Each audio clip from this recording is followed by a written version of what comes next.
Alrighty guys, hello and welcome back to the show.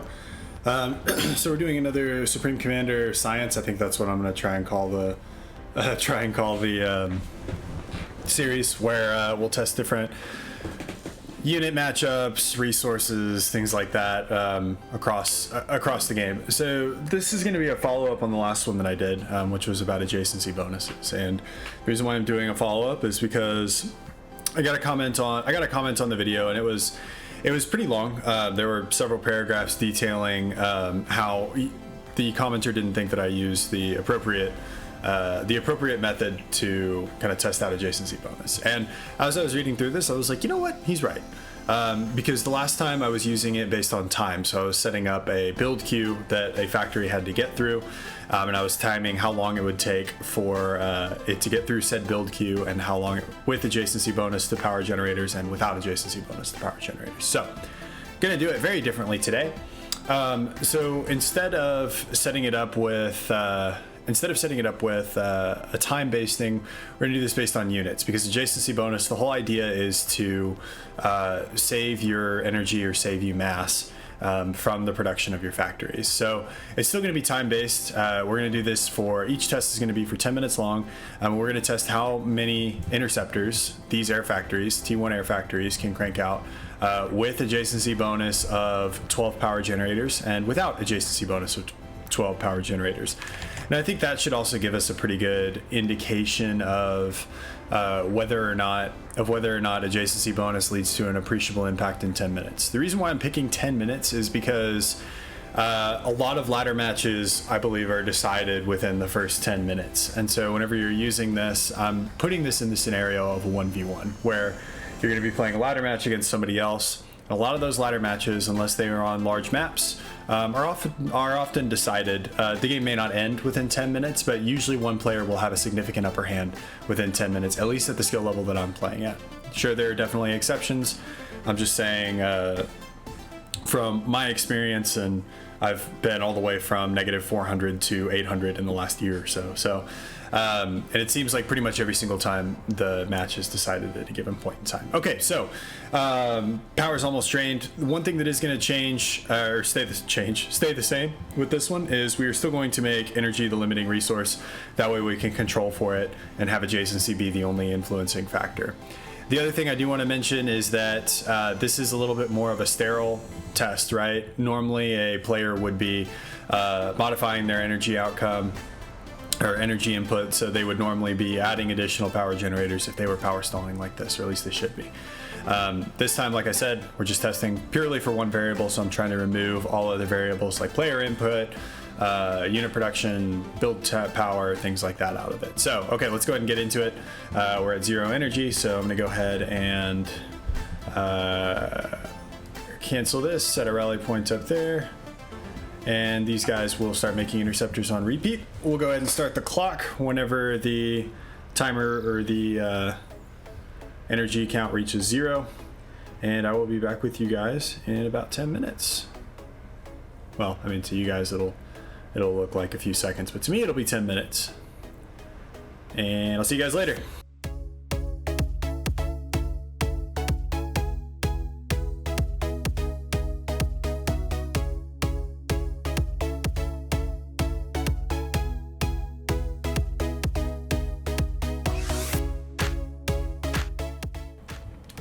Alrighty, and that is 10 minutes. So let's see how many we got up here. We got quite a few. Okay, so we got 60. So 63, because these guys just took off. So 63 interceptors made out of this air factory in a given period of time. Okay, so let's go ahead and Control K, rebuild everything. So we'll go back to time lapse in 1 second. Well, actually, so let's talk about something else first. So we know that these power generators give adjacency bonus, right? And they give roughly, it's like 1.5% a piece. So with just one adjacency bonus, this thing is now pulling power at 88 per second instead of previously it was pulling at 90 per second. So this tells us that at 14 power generators, we can run some numbers and get like a rough estimate of how much power this is actually going to save us. Now, 2 of these rows are shared.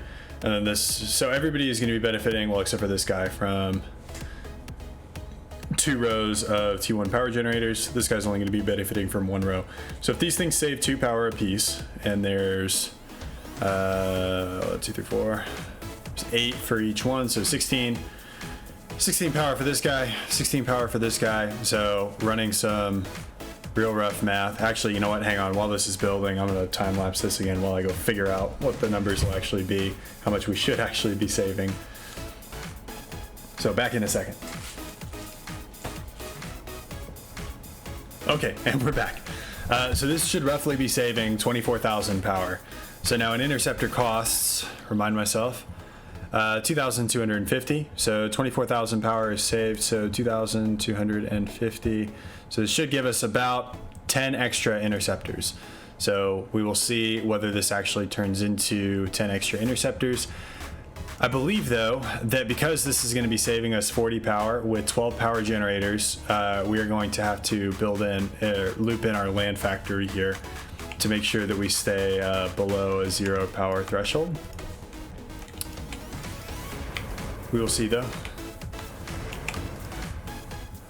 because we want to make sure that we are below, that we are negative on power usage. Okay, so we're back up to 244 power. Now, if I do this, yep, so we're still pulling in 2 power per second. So I'm actually going to Control K, like all of the interceptors that I've made. Alrighty, and we will have to use our land factory to, hold us negative. But that does bring up, though, a key point, is that even if we don't make 60 interceptors from this, even if we make something like 57 or 56, we will have made a bunch of land units, hopefully, from this land factory. So I'll call that a win as well.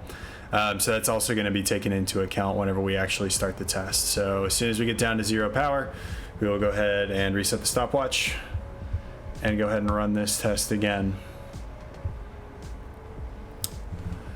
Almost there, almost there, almost there. Let's go ahead and start. We're just going to do like, this is the standard build queue I use in ladder matches. So we'll just use the standard build queue, take you guys off from assisting. That puts us at negative 16 power. Perfect. So we will go ahead and get our clock ready. Stopwatch reset. So we will stop production, set the rally point somewhere else, build interceptors, start the timer. Okay, and I'll be back with you guys in 10 minutes.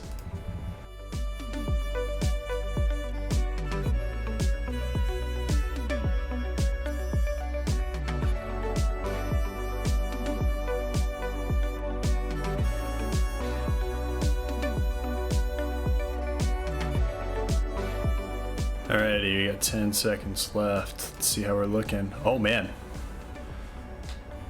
Alright, we can call it there. So that is just shy of 10 minutes. It was like 9 minutes, 55 seconds. So